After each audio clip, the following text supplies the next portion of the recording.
So I really wanted to do a video about my experience of teaching online, and I wanted to look at the major platforms for teaching online that I use: Udemy, SkillShare and Teachable. I'm going to start with Udemy because that's the first place that I taught. I happened to take a course on Udemy in music production, and there was a little box after the course that asked, would you like to become an instructor? And since I taught in real life, I thought, yeah, that'd be something I'd really like to do. So there are some definite pros and cons of teaching on Udemy. I'm going to start by looking at my Udemy income just on their app here, which sometimes works and sometimes doesn't. So we're just going to look at my earnings. Now, today is the 18th of February, so the February figure is not a final figure, but it's still pretty low for more than halfway through the month. So as you can see, earnings on Udemy really fluctuate. Now, I have about 10 courses available for purchase. So as you can see, this isn't a lot of money for the number of courses I have. And that's the biggest drawback of Udemy. In fact, one person enrolled in my course and I got paid the princely sum of 99 cents, which, you know, basically based in the UK, that wouldn't even buy you a quarter of a sandwich. There is nothing that you could buy for that, couldn't get a stamp for that. And because students are getting the courses so cheap, they often don't start them. But when you make money, you make decent money. Like you can see in November 2018, $806.26. That was a good month. That was because of Black Friday. So there are certain times of the year where income will be a bit higher. What you earn really depends largely on what subject you're teaching. I'm teaching music. If you're teaching something like Python or you're teaching business skills, you know, your earnings may be way higher than this. I think people haven't started to think of Udemy as a place to learn music. Although Udemy has 20 million students, so there's a big pool of people there for them to market your courses to. And if you're not great at marketing yourself, they will get you students in. It's just that you won't be paid very much per student. Now I want to move on to my biggest gripe with Udemy, and that is reviews. And I want to tell you a story of something that happened to me recently. Oh, right, there's a review from 22 hours ago, 2.5 stars. As you can see, the majority of my reviews are 5-star, but you know, nobody's going to be across the board 5-star. You can't keep everyone happy. And yet my overall instructor rating is quite low. They give extra weighting to more recent reviews. So this 2.5-star review is probably now going to really kill my instructor rating and probably going to kill the course, because Udemy gives too much power to negative reviews. And I want to tell you a horror story of something that happened to me on Udemy, and it's actually the reason that I don't post courses to Udemy anymore. I had a girl who left a negative review and then messaged me in the middle of the night, despite being based in the same time zone as me, asking me for private lessons. So I was just a little bit uncomfortable to take someone on as a private student who'd left a low review. I didn't think that on chatting to her, her expectations were actually that realistic. And I felt she had the potential to damage my business. Now that's my private business. I didn't turn her down as a student on Udemy. It's what I do outside of Udemy you wouldn't think was Udemy's business. But the girl then changed her review to a positive review. And she continued to do this. She tried to curry my favour by, you know, changing her review. And when I still refused to take her on because, you know, just she was messaging me in the middle of the night. And if I didn't get straight back to her, she would change her positive reviews to negative reviews if I just didn't happen to jump. And so one Saturday afternoon, out with my family, it's a Saturday afternoon, I'm not working. She'd posted a positive review that morning, but I didn't get back to her on the spot, and I hadn't agreed to take her on as a private student. So she then left a low enough review to do some damage to the course. So because she was using the Udemy review system to basically try and get something out of me out of my private business, I made a complaint to Udemy, and I found that I just got stock responses. And when I eventually got through to real people, they were very unhelpful. They're actually very unpleasant people to deal with. They refused to speak to me despite the fact that I had been, you know, FaceTimed by one of their staff sometime before. They said they didn't speak to people in person, which I knew was untrue because I'd been called before, and because I'd been in an email conversation with someone who trying to arrange a call, but they suddenly said they wouldn't speak to me, and that this student, in changing her review 5 times to try and get a place on my private practice, had not infringed their policies. Now, her negative review took the email where I refused her place and posted it in public, and it was a blatant attempt to damage my private business, and Udemy did nothing. They were horrendous. So I don't post courses to Udemy anymore based off of this. I think their review system is actually really unfair against instructors. I'm sure most people use it responsibly, but the story that I just told shows that it is open to abuse. So earnings go up and down, potential for decent earnings.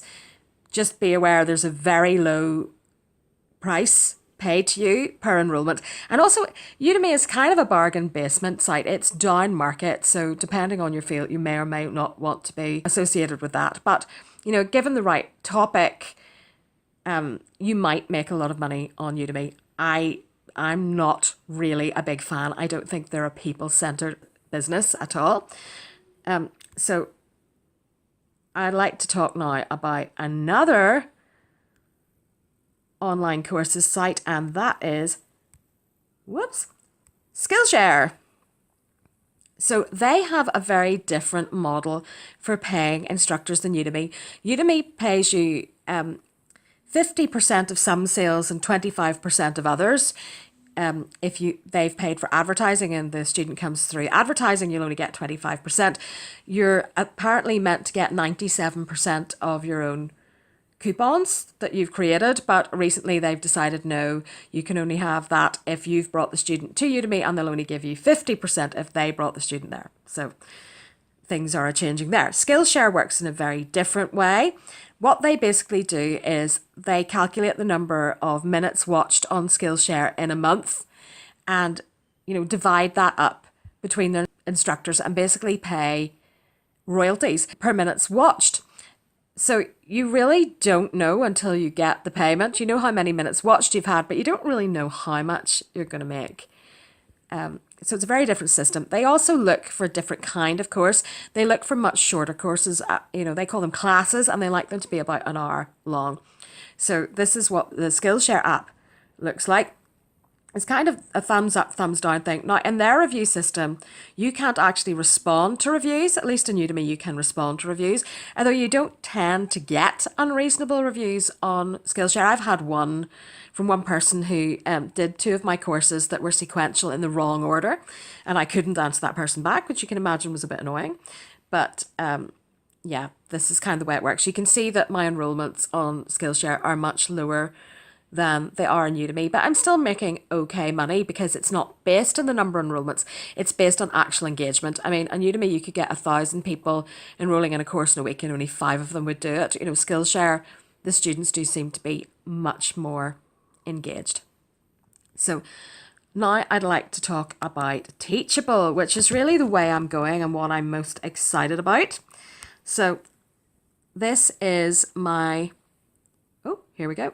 This is the blog of my website. Let me find online courses.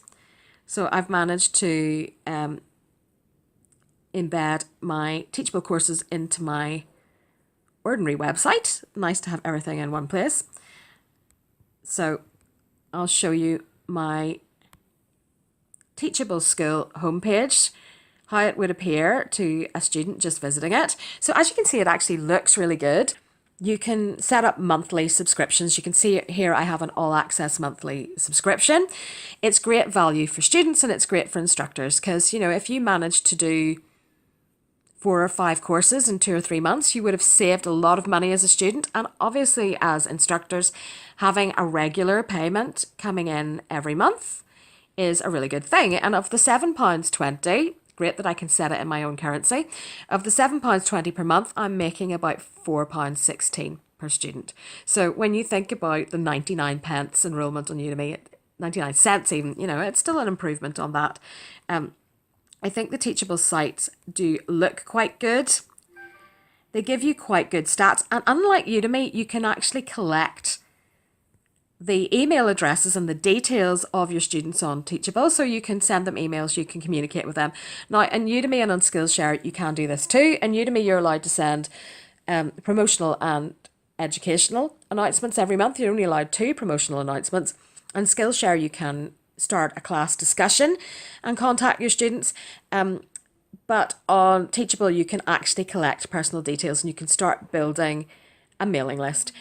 Sensibly, within the rules of GDPR, people have got to be able to unsubscribe, all that kind of thing. So we follow best practice, but you can actually start to build a list and you can have much closer contact with your students.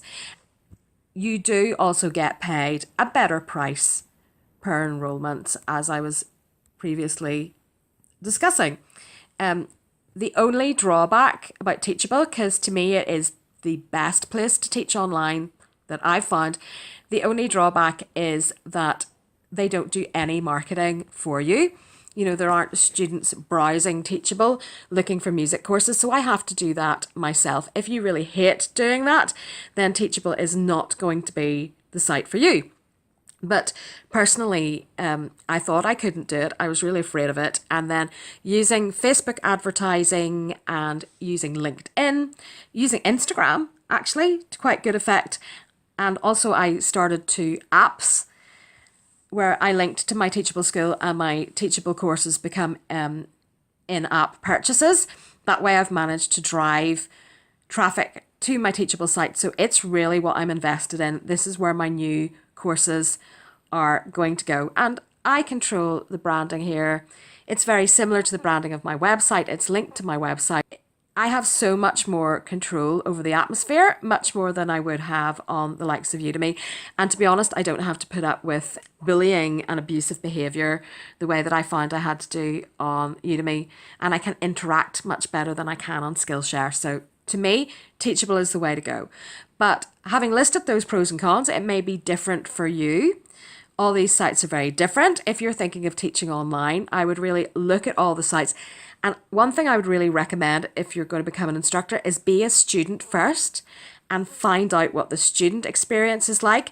And if you're happy as a student and you feel that you got good value for money and you were well treated, that's got to be a contributing factor in deciding where you're going to teach. So I hope this video has been useful for those of you who are thinking of starting to teach online. Financially, it's rewarding, but also you're helping people reach your goals. You're meeting people from all over the world.